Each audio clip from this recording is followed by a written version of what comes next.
Cha cha cha cha. Beep beep beep beep beep.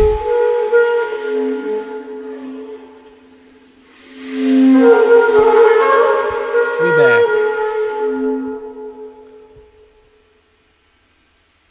You have been listening to Alex Zhang Hung Tai, formerly known as Dirty Beaches, now going under his own name. A man of many talents, buddy of mine. Alex, if you listen to this at any point, I still owe you a show to book. In the near future, go check out on Criterion the film Godland. He did the score for it. He's just doing this spacious, reverberant saxophone improvisations over a decadent, beautiful Icelandic landscape, moody film. Good shit. Good shit. Hope everyone's doing well.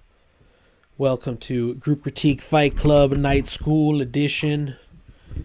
Hanging and banging. Yes, Godland is goated. At least I knew somebody would feel me on that. Yeah, that's Alex Hung Tai on the saxophone. What do we got? We got a week to go for the monthly project series for this month with our guest facilitator, Joshua Eustace, a.k.a. Telethon Tel Aviv. Get your questions in for him, too. He did orchestration and string arrangements for Marty Supreme, y'all. Upcoming Timothy Chalamet banger, right? Josh Safdie, 10 Tricks Point Never. All your faves. All your faves in one place. Ask away. He's a good guy. But you got to get in. I'm prioritizing those that are participating in the project, not just those with questions. So get your speculative scenes in. Remember, we need a who, what, where, and why for your 5 minutes of speculative film score. So provide us with some speculative context before we imagine your world. Some good stuff. Some good stuff there. Obviously, submit your work before a week from now on the Discord. Cool. All right. Let's get into some music for today. We got some good ones. I have something that's in there I want to present for a compilation that I'm coming on for a cool organization. But before we get to the music itself, once again, big shout outs to the homies. You know them, you love them. Our friends at Tape Trade, providing our technical infrastructure for our beautiful in-browser playlist, which I've decided to just have as be every month. We're just going to have a big mega list, big archive that we could keep public. I haven't turned on the downloads. I don't know if y'all want me to do that or not, if you want to give people access to the files themselves or just so they can have the link to it. You tell me. I can turn on the downloads at any time. But once again, shout outs to the homies for supporting the show at Tape Trade. We got some cool ideas in the works, but genuinely people on the right side of history. And I think that this, again, I'll say it every fucking week, man, like, we got to get back to a subculture, and that includes how we operate on the internet and within what platforms do we operate on. And, you know, I think there was something really special about file sharing your own music on the early fucking media fires and mega uploads and stuff like that. But God knows what they were doing with that data. The amount of data that Mediafire has on me from like 20 years ago plus, and I got an entire tranche, or they have an entire tranche on me. Tape Trade does not keep a tranche on you. So hit them up. I'm going to put a free promo link in the show description on the pod version of this. So yeah, hell yeah. We got some music from you coming at ya today. Looking on the Discord, who's sharing what and when. We got ourselves a new participant. and I'll read what they wrote. Hi, everyone. I'm Edie, and I'm based in Berlin and involved in a few music projects here. Hello, Edie. Welcome. Welcome to my world. Welcome to this here Fight Club. You're stepping right up to the plate. I love it. I appreciate you sending your work right away. You know, it takes a bold person to send links and want to participate in that. So shout outs to you. You continue to write. I've been following Parrotsky for a while. Thank you. And that's how I ended up joining this Discord. Hell fucking yeah. I'm not totally sure if any genre is welcome here. Feel free to let you know. I'm letting you know any genre is welcome here. Boom. Let the record show. Genre agnosticism. There's beauty everywhere. Let's get one thing straight. I keep cutting off what you wrote. But I just released this track last Monday, and I'd love to share it with you. Hell yeah. Fresh off the presses. Shimmering Waters from Edie. Let's go.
Oh yeah. Hell fucking yeah. You know, this is good. This is what we need right now, because there is what has become and described as what you might know as lo-fi, bastardized term of music categorization. What you might refer to as lo-fi has become like the most enslopified and shitified, sloppy fucking generative AI, Suno, Udio. It is just the easiest target because of the chill playlists, right? The passive music culture. That girl, that anime girl, that GIF, she's been studying for over a decade now, and there's been billions of views. But this genre is ultimately rooted in Dilla time, and Dilla style of production, but it is, combined with a sort of blase, chill, smooth jazz, or pretty piano, non not really evoking anything, flat sort of accompaniment of a harmonic production that's involved, or instrumental production that's involved. And I think that's what makes so much of that world just ignorable as a utility. So contemporary producers that find themselves children of, would consider themselves children of Dilla, have to find ways to push back against this normalization of passivity in within this world of Dilla time style production, which you are beginning to do here. You know what I mean? Like there is a focus here specifically that I love on the drums, and I'm curious as to how much of this is fully just found samples of nice and slow sort of break beats. Yes, also included Nujabes, I believe they're pronounced, and Prefuse 73, also of that. Yeah, Nujabes specifically, I would say, very in part also responsible for the anime correlation to the lo-fi aesthetic because of his scores for Samurai Champloo and whatnot. There's just an association there because of Japan. But anyways, how do we get back to those pioneering sort of sounds, which we do not consider passive listening experiences? In fact, quite the opposite, very active. And to me, it's like the active listening happens in the drums. There's a conscious choice of very subtle changes that are occurring throughout. And I was, again, going back to what I was saying. I'm curious about the process of production with that, because it feels very live, It feels very, very, even as samples go, unquantized, this true Dilla time technique, whether it be, live by hand finger drumming or full loops that are in some ways, chopped or processed by you, or is there, are you playing drums on this? It'd be curious to hear, because you seem very tapped in to the pocket, not needing much if the pocket is leading here. I will say, though, in classic, if we're going to be a Dilla time traditionalist here, it's not just about the MPC, it's also about the Moog. It's also about the bass, the low end instrument that is holding us down at the tonal center here. And there really is only kick drums there. There isn't really a low end instrument providing a bass line or a progression or even just the bottom note of the chords. So it'd be good to fill out. It'd be cool to fill out that a bit more instrumentation wise, including a low end instrument to as I'm often saying, like hugging the subs, that get a fucking mini Moog ass sound on there. Turn that filter way down, scoop that filter down, let it just be really warm, occasionally just like bring up that resonance on there. I think Dilla's Moog is in the Smithsonian. His MPC and Moog specifically donated there. I'm not sure. It's at the Smithsonian African American History section. Curious if, shit. Trump blowing up all sorts of shit. Curious how under fire that specific, for obvious reasons, that specific museum is right now, because there's some cool ass shit in there. But yeah, bass. Bass would be good. Bass would be good. Hell yeah. Thank you, Edie, for stepping up to the plate. Loving the ducking. You don't need any critiques from me as far as like how to get that aesthetic of, straight from the SP404, aesthetic saturation, digital saturation that so much of that early sound has. I'm an SP404 guy. I'm not not an MPC guy. I've owned plenty of the Rolands in my day, and they have their own quality to it. So I would love to know more about your process in general, wherever you happen to be in the world. All right. Good stuff. Thank you. What else we got? DJ Breath Play. They write to us once again. When I'm producing dub techno, I often put very slow random LFOs on parameters as a placeholder for later when I use a controller to record automations for them by hand. I like the sense of indifference literal random numbers added to this track, and I not only left them in, but added more RNG elements like note chants. I've been doing some thinking lately about the way generative AI, which I hate, have never used, and will never use, has changed my relationship to machinistic. How do I pronounce it? Machinistic, and algorithmic aesthetics. I've loved living in the uncanny valley, but they're fucking gentrifying it and it sucks. Yes. I don't have any conclusive answer on this, but I do think raw random numbers can be a part of it, a form of inhumanity that's clearly inhuman and not pretending to be anything else. No, I agree. I think that there's a lot to be said about, is it just worth getting into is it pedantic to distinguish to some normie the difference between a Gen AI piece of electronic music through something like Suno versus generative instrumentation that has existed for decades at this point, arguably since some of the earliest forms of electronic music, almost a century old at this point.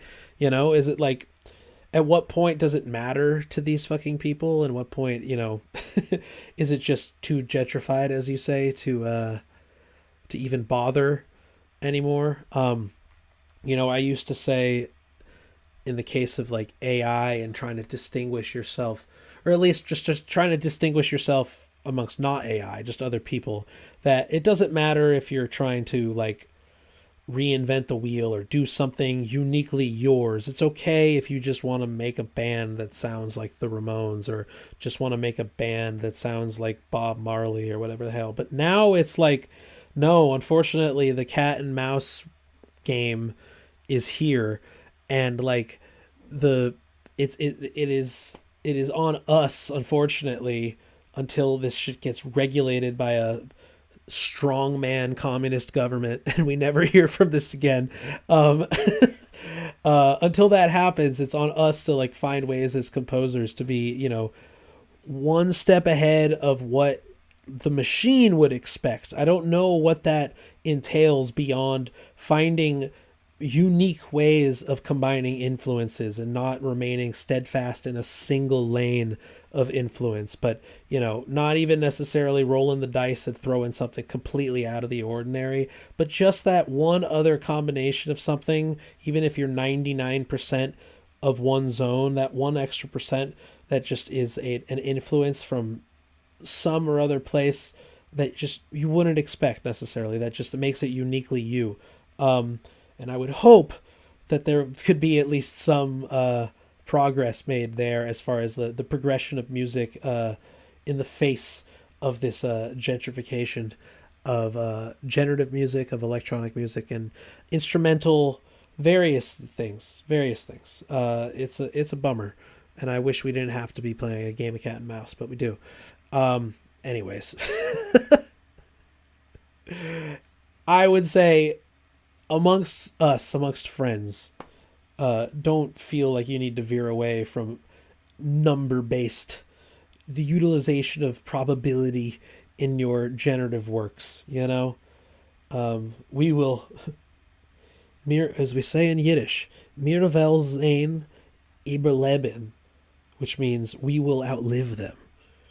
This will pass. Okay. Keep making your generative music if you want. All right. Caesar by Breath Play. Let's go. You didn't think you'd get some Yiddish in there, but you got it.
Hell fucking yeah. Would you say before you say make it longer, there's a 12-minute extended dub version? Yeah, gonna need that. Where's that? Where's that? Why you bogarting that? Why you bogarting that 12 minute mix? Come on now. Come on now, hand it over. Post that in the Scored. Por favor. Fantastic. Very much enjoying this sort of confluence of like I am in the machine, like both random numbers, sort of generative elements of randomness, as well as this sort of spark plug, no input, sort of sputtering percussive effect that we're hearing here. Very much enjoying these elements, and then combining that with like true to form underground resistance style early Detroit sort of shit, like hard 909/808, like just classic drum machine, classic open close hi-hat pattern with 4 to the floor kick, you know. It's just like we got 2 minutes or so of this. It's just a really nice sort of palette. We have some of the classics, and we have some, you know, the essence of sound design, like sonified voltage, you know, just literal bits of audio, you know. Whew, I feel like I'm about to sneeze. I'm going to blow the nose on the air. Sample that. And sorry, I was kicking my my stand earlier. I just fidgeting. I gotta get a fidget spinner or something. My bad. I've moved it away. Yeah, no, I mean, you got a 2-minute version of this and you got a 12-minute version of this. What does a 5.5, 6-minute version of this look like as an arrangement? That's the question. Because I know right now you've basically created like a kick-ass tool track. You know, that's a single. Okay, great. How would you arrange that? Would it be like to scale what you've done here, just a bit more stretched out section by section? Would there be a different view of that? You know, also curious how you arranged the 12-minute mix version of this, or was this, you know, once we're peaking, we're just staying there for a while, which would be totally reasonable. In fact, that would be, you know, maintaining it as a tool track while also like, you know, giving us what we want without having to loop it. You know, there's some good stuff there. Yeah, this is wonderful stuff. Want to hear what you would mix with this specifically? What you would play on top of this? You wrote, "Oh, I was thinking the 2-minute and then the 12-minute as the single, and I kind of like the brutal brevity of an A-side, almost acting like a catalog sampler or an advertisement, but I could definitely try a 5-minute version." Yeah, I don't know. I mean, like, I feel like you could still have it, okay, 3.5, make it like a pop song's length here. And I'm not talking about a Zoomer Alpha definition of a pop song length being 90 seconds to 2 minutes. This feels too short to me, you know, but within reason, a little bit more, you know, possible here. But I would just be curious, like, how you would arrange that to scale, you know? How'd it go? Loving this, though. Another banger. And I'm curious to hear more of your developments regarding a front-end public DJ project. You've been doing a lot of work in the stew, in the shed. We're about ready. We're getting there. I want to know more. So tell us more. Thank you, Breathplay. Oakley dokley. Miss B back again with yet another version of our Giallo banger. They write to us, "For the public record, another rework of the track I shared last week. I think I finally solved my pesky low end issue, but I won't know for sure until someone with a subwoofer listens and shares thoughts. Putting one of my ever-growing home studio want list, putting one on my ever-growing studio want list. Yeah, I mean, they're pretty important if you're going to be making electronic dance music, anything with sine waves, kick drums. I mean, we can get into nitty-gritty arguments. I'm sure there are plenty of pro audio folks that would disagree, but I would say the majority of dance music, electronic music, if you're trying to make any sort of club-based music, it would be nice to emulate to some end that low-end response. So a smaller, quieter version of that, perhaps. Yeah, I got a small subwoofer in my two Yamaha monitors. I'm using headphones here, obviously, but it's when you need it, it's there. And you would be missing stuff without it. If you'd be missing stuff without it, if you're making that type of music. So, in general, a good call. You wrote, I reamped some parts through the reel-to-reel for the vibes and character finally feeling a little more dirty. Hell yeah. And you didn't burn down your house. That's good. But I'm curious to hear more mixing notes. Also added a little fill on the fake comeback near the end. Thanks, y'all. Hell yeah. Fainting spells, Miss B. Let's go.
Very nice. Version 6, Mix 6 of Fainting Spells by Miss B. Yeah, I mean, if we're talking low end, if we're talking subs, it's definitely there. It's definitely accounted for now, even compared to yesterday on the private stream. Way more audible. Loving the nuanced saturation that we're hearing here, across the board, just kind of like a nice little, I'm assuming, master bus that we're hearing as far as where the across the every channel, just a light touch to that. I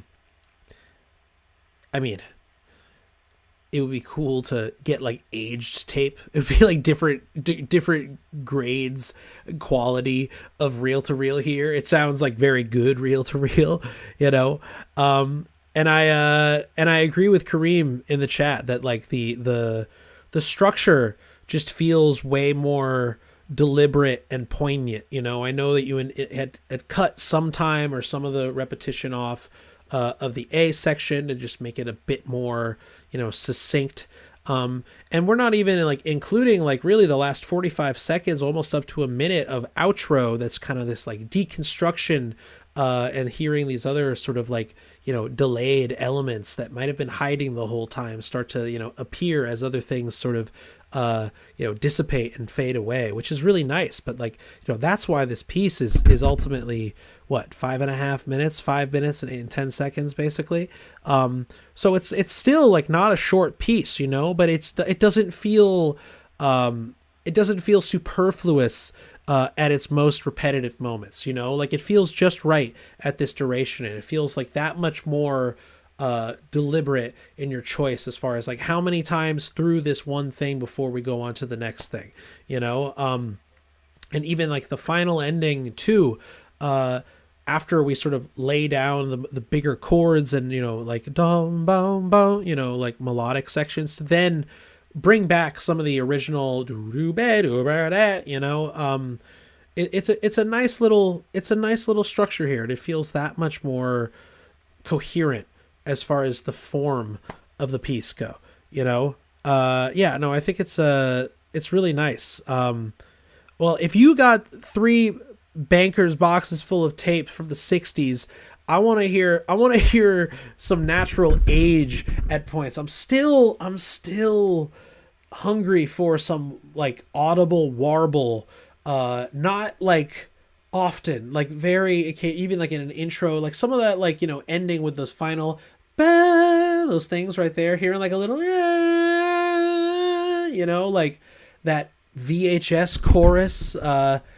There is a good plugin from Baby Audio that is just like a VHS saturator rather than like a tape deck audio saturator. It just has a bit more of what we're talking about with that. Highly do recommend Baby Audio if anybody is on the market for some like bizarre sound design mixing plugins. But yeah, definitely feels like a really nice. They're definitely aggressive on the ads, especially at Black Friday and holiday season. Avoid the tech is listening. It knows. The second you have a DM about a plugin with someone on Instagram, then it's just like it's a wrap for you. It's absolutely a fact. Happens to me all the fucking time. As a music technologist, I hate music technology. That's what I always say. No, I mean, this is definitely getting there. The one last thing I was thinking with the bass is starting to get almost to this level, like not the subs. The subs are there, no doubt. The more bass that has like, the kind of square wavy squelching that's occurring. It's getting almost to this point that I want to treat it also like a bass guitar, in which we would send it through, I would send it through a Fender Bassman that has the spring reverb on it too. And now you're starting to get like a bit of reflection on the brighter high end partials of that filter when it's starting to go, like hearing that through like half a second of spring or plate, just like a brief percussive reflection would be a nice little finishing touch if it were up to me mixing that specific instrument at the end, where it becomes that much more audible on the high end on that. So suggestion there if you want to keep it going, but otherwise this feels like a huge improvement and much more finished if you ask me. Unless we were going to add a wall of a schlocky saxophone on top of it.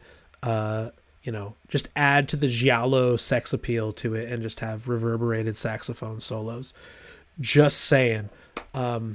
Take it or leave it. All right. Thank you, B. Okay. As a palate cleanser, you're going to hear a piece of mine that I made and being released on a compilation. The compilation is benefiting trans youth in Jamaica specifically, where there is quite a bit of hardship that the queer community deals with. But on top of that, there is still a lot of recovery efforts being done after the hurricane this past season hit them really hard. So it's a benefit specifically for that cause, which is nice. Trying to pull up the information of the actual org here. If you bear with me, I can name it by name. Transwave Jamaica, transwaveja.org. This is a Melissa Mutual Aid compilation, Hurricane Melissa. Someone on Instagram asked me if I wanted to take part in it, and it felt like a definite worthwhile cause. So I did piano and field recording and voice, true to fashion, old school Parrotsky with the auto-tune on, but specifically as an improvisation that I then mixed trying to make a piano and a relation to voice and instrumental the same way that shoegaze is, not in the actual big sound of it, but like specifically how to tastefully let the vocals take a back seat. So they're definitely there, but they're taking a back seat. So curious what y'all think. We don't need to dwell on it, talking about it afterwards, but feel free to let me know in the chat if you want to glaze it. Appreciate y'all.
That's it. That's it. Case closed. Music defeated. Yeah, man. You know, ride the levels back. I let the reverb do the talking. You know, it's as if I was speaking or singing in a speaker that was on the opposite end of the room from where the piano is, and the microphone is just picking up the ceiling directly above where that speaker, that PA speaker, is reflecting. You know, toying with verb while playing very simple, effective, might I say, piano and voice combinations. Simple stuff, you know. I'm good at playing little, small, repetitive, slow things. You know, that's you do one thing, you do it effectively. You know, there's a patience. This one thing that the composition professor I had freshman year in college that we were writing on paper, and they were really pushing the atonality and stuff, and I hated that shit. And I just wanted to make drones and stuff. But like the one compliment I remember was just like, you know, Max has a good sense of space. You know, I love that negative space. I love that silence. Give me the silence. Just its own conversation between activity and lack thereof. That's my world. Welcome to my world, the world of Red Bull. Yeah, I know Liz Harris would approve. She's my goat. She's my goat. Dare I say, enjoy the silence. It had a good sense of pacing. Mainly when things changed, it felt right. It felt right. It's funny how keys like this can evoke ambient without necessarily being ambient. I mean, like, what came before ambient minimalism? What came before that? Eric Satie, let's call that proto-minimalism, furniture music, you know. There's this world out there. Impressionism. It's a beautiful thing. Liz is the GOAT. Liz is the GOAT. And yes, as Corey wrote, there's memories of Sakamoto and how much it both feels and doesn't feel like there are resolutions. Sakamoto is my GOAT. We could go through my collection of Sakamoto. I'll take my camera into the living room and take out the physical media, my shrine to my king. R.I.P. Salute him. You know, his son follows me on Instagram. It's an honor. It's an honor to be 1 degree separated now. It's an honor. A responsibility that I take very seriously. All right. Enough about me. We got some stuff from Kareem here. We got some shorties. We got some shorties in the mix. Kareem writing a couple shorties for today. Some stuff I'm messing with for the monthly project. Fantastic. I love to see the works in progress leading up to the big thing. One is all synthesized voices that I'm controlling. The other is field recordings and synth layers. All right, so we have one 11-second track and we have 1 minute and 12-second track. So we'll just go back to back here. Admonishment and Foundries 3. Let's go.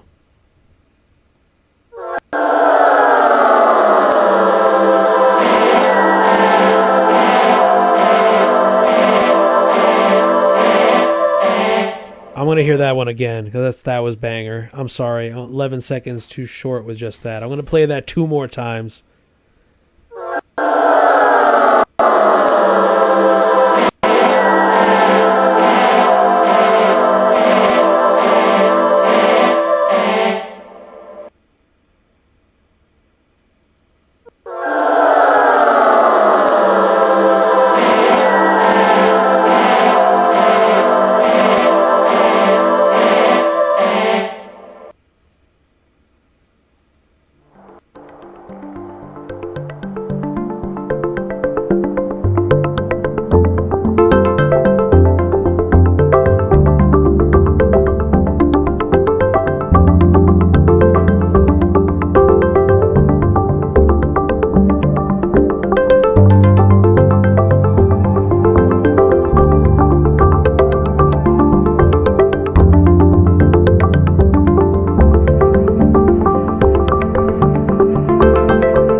Playing that one back too. DJ, run that back one more time.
Fucking A. Fucking A. Loving this. Loving this, and specifically, and we don't know the themes yet. Your who, what, when, where, and why regarding your speculative scene here. So we're just going off of sound alone right now. But what I enjoy, specifically going from the first track, which is, we could say almost absurdism level of sound mass coming from a wall of people, and there's only so many ways to interpret just wailing voices going, chromatically in a large mass down this like large portamento, this swoop that was occurring here. But then, hearing that in juxtaposition to the second track of plucking arpeggiations and, like very straightforwardly electronic music is bringing me to two composers that, started in more pop adjacent avant pop electronic worlds and have found their way into the film composing canon. And the first, and you can tell the trajectory of this thought here, judging by who the first person is and then who the second person is. The first being Mark Mothersbaugh, starting in Devo and working their way through many a film score, starting with or in the 90s with things like Rugrats. Shout outs to Mark, shout outs to Rugrats, crucial score, but an absurdist in and of themselves, and I mean, like the whole origins of Devo being that it's like punk ain't punk anymore, like we need to like take this a step further through the utilization of both like thematics and instrumentation and veering towards electronics, but there's still this playful absurdity in that. And then the latter, more contemporary, I mean, they're both contemporaries, but the younger, let's say, and you could probably guess who, would be Dan Deacon, being that he very much started in 2000s and 2010s, indie electronic pop and, plenty of humor and absurdity. And, he himself coming from an avant-garde composition background, studying at SUNY Purchase with the same professor that I studied with when I was there for almost 2 years. If you hear some of his early work, specifically, there's one called like Fishy Fishy Woo Woo, which is like a vocal piece for kids, like a text score that he prompted and conducted with a group of like preschoolers or something. And it's this whole like, wow, wow, wow, but like a wall of kids doing this crazy wailing stuff. So it immediately actually brought me to that. And then also, yeah, you got to check out, I believe it's called Dan Deacon's Fishy Fishy Woo Woo. I'll get you the exact name here in a sec. But then comparing that to obviously both his like more like straightforwardly pop stuff that came out with like Spider-Man of the Rings, like really in his earliest Pitchfork darling days, like 2007. But then like through his film score work, because that is just like what he is doing now. He is just a full-time film score composer. What he is doing is bringing much of this, heavy arpeggiator work and sequencer-based generative instrument works through a high production of sound design, but at its core is still this like electro pop, very cinematic and evocative emotionally, depending on what we're seeing. But like at the end of the day, it still sounds very much like Dan Deacon of the earliest days. The piece that I am finding, hold on. I'm going to find it for you. Fishy Wishy Foo Foo. Fishy Wishy Foo Foo. I'll just play a excerpt of it on the air just for fun. I don't think it's copywritten, is it? Here we go.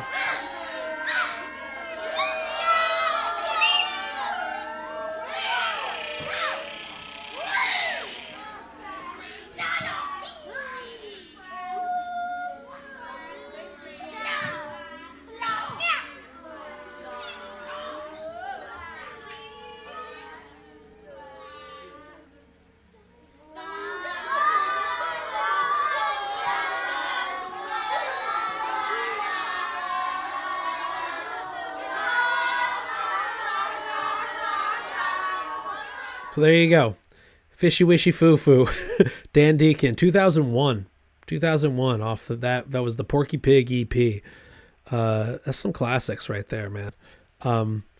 Just saying, Kareem, knowing that you have experience also in the film scoring world, but also juxtaposing who you worked for versus this new guard, let's say, which I would even include some of Mothersburg. Like, he just doesn't strike me as the same world as some of your former employers. Like, he still feels like Dan Deacon. He still feels like a DIY guy.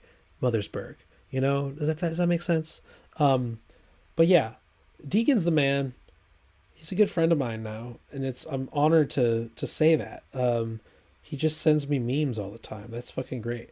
But he's doing great work. I mean, what did he just? It was some big Netflix show that he just did with Mark Ruffalo. What's the fucking show? Mark Ruffalo, Netflix show. What's it called? No, not Always See Is Like. What's the new? Hold on. Fuck. Is it a movie? What is it? Come on now. Task. That's not Netflix. That's HBO. My bad. That's why. Task on HBO. Scored by Dan Deacon. There you go.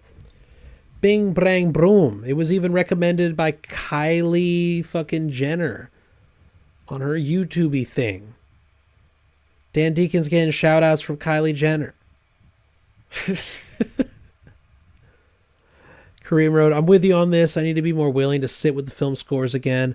There's way more out there than what I was used to. Yeah, I mean, look, I understand the knee-jerk reaction to avoid it like the plague when you're knee-deep in the industry itself. But this is a time now where, like, I feel like many of these directors are millennial or even younger themselves. I mean, like, it starts with relationships between, you know, what's contemporary that many of these directors are actually listening to. And I think that's why the softies just were drawn to 10 Tricks Point Never and Daniel Lopatin's work, you know. And I think that, like, there's a lot to say about, like, some of the A24 darlings and their connections to ambient music and avant-garde music, like Colin Stetson's connection to Robert Eggers, I think, or is it Ari Aster? I forget. They're all the fucking same to me. No, they're not. But you know what I'm saying. Anyways, we're in a golden age now. We're in a golden age of film scoring, I believe. Yeah. We do owe a lot of it to Ben Frost. I wouldn't say all of it, but we do owe a lot of it to Ben Frost. That guy been busy, you know, crossover. But he, you know, Colin Stetson, produced by Ben Frost. So you could say some of that stuff that put Colin Stetson as a solo artist, composer on the map, very much in thanks to much of the vision that Ben Frost has as a producer, composer, engineer, Renaissance man. But anyways, loving it. Thank you, Kareem. All right, playing us out. We got 2 tracks. I'm going to play one this time and one next time, if you're cool with that, Torrent. I know you're somewhere. I think you're in the chat today. Blah, blah, blah, blah. Yeah, Klee. A.k.a. Torrent on the Discord. Hell yeah. We're going to play one today and one next week, or one in 2 weeks, rather, because next week will be the project presentations. But yeah, welcome. You wrote 2 works in progress on the polar opposites of dub. The first one basically turns into a square wave, and the second one is dreamy and distant. We're going to start with the first one, basically turning into a square wave. Let's get it with Torrent.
Brutal. That was certainly like you said, a trajectory upwards of a square wave. Nah, this was fucking heavy, yo. Really, really nice. And I'm enjoying what we're talking about in the chat here, like breath play writing. The mix is nice and dirty, which keeps this from feeling like hoary old, or is it horny? Is that what you meant? Hoary old bro step days, even though it has a talkie bass fireworks. Yes, I mean, like, I like the maximalism and the digital, overtly digital FM wobbles and harsh timbres here. Like, I would always joke with college students when I was teaching undergrads that, like, there's certain worlds in which we can, sort of, I would say, low key, inadvertently, subliminally get people into harsh noise and avant-garde and dark ambient and things like that. And there's like horror movies is one, dubstep is another, an American dubstep specifically, and its fascination with just pushing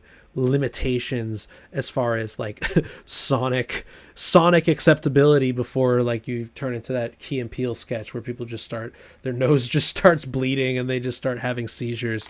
But I also agree with, like, the idea of, like, how can we make this a bit more, saturated in an analog sort of sounding way. And I think it's like the key is finding a way of, like, merging it with the, in the more traditional UK fashion of like UK dubstep in relation to dub music, and specifically like tape echo and spring reverb on percussive elements, finding ways to bring out the almost rim shotiness that you have in your snare through, like, spring reverb, and specifically, like, timed echo, timed tape delay emulator, things like that to me, and maybe it's occasional sample drop of, like, a literal, like, rim shot snare that we hear oftentimes in UK dubstep, things like that, to just take us slightly out of the, intrinsically very digital sort of sound here. And then, like, through a master bus, like, not necessarily like tape emulator saturation, but some sort of tubey, tapey, potentially analog emulation on the master bus to sort of just bring it all together through this coloration, as we say, like the tone color that you can, get. Because right now it is, very cold as part of this digital sound. It's very glassy. It's very bright when it needs to be, but it's also very dark when it needs to be. It's almost perfect in the digital sort of in the box way. And what I'm talking about is seeking that imperfection, that we find often just by chance in the analog sort of side of things. So I don't know, finding ways to just bring out that imperfection that comes out of the box would be a nice little suggestion there, how you do it. And what do we got here? Kareem recommending the mid-side plugin, free great version from Good Hertz, mid-side, which might help you work with saturating the low end. Mid-side from Good Hertz. You're saying the wobbles and sub at the beginning are the Fours Pivot VST. Fours. I know Fours. I know them. The nasty stuff is a bunch of over-distorted Euro rack. Well, that's beautiful.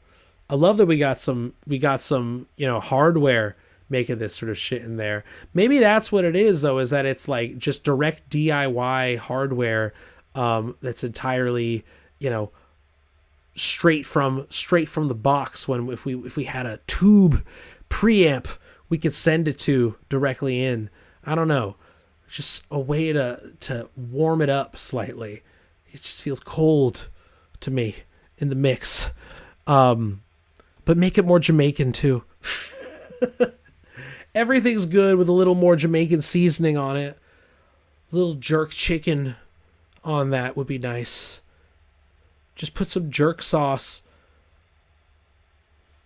Stop. Get your mind out of the gutter. Jerk chicken sauce on the fucking Euro rack. Just pour it on there, you know? Some Caribbean seasoning. That'd be nice, you know? We're at the time now where, you know, Skrillex is having a second career and is playing so much fucking playing so much fucking UK dubstep right now. It's just like the bridge has been made and there's no excuse not to be incorporating both elements now. Skrillex is having his Criterion Collection moment. At one point was strictly for the bros, then it became a cult status, and now it's become high art. You know? This is the canon. This is the canon of American art, or Western art. It's how it is. He has atoned for his sins. I love it. Yes. And then there's Fortets on stage with Fred again. You know, we just got to allow it. The kids are getting weirder. We must allow the kids to get weirder. Early 2010s was a painful time for millennials in this sort of juxtaposition of interesting club music and very much not interesting club music. And we should have a screening of the Zac Efron EDM movie that came out. What was that called? Was it called BPM? Who remembers that? Anybody? The Zac Efron EDM movie? It was a classic, you know? What's the name of that fucking movie? Someone help me, please. Oh, man. You're going to make me look this shit up? Because we're going to have to watch it. We're going to have to do a movie club. Zac Efron EDM movie. We Are Your Friends. We Are Your Friends. 2015.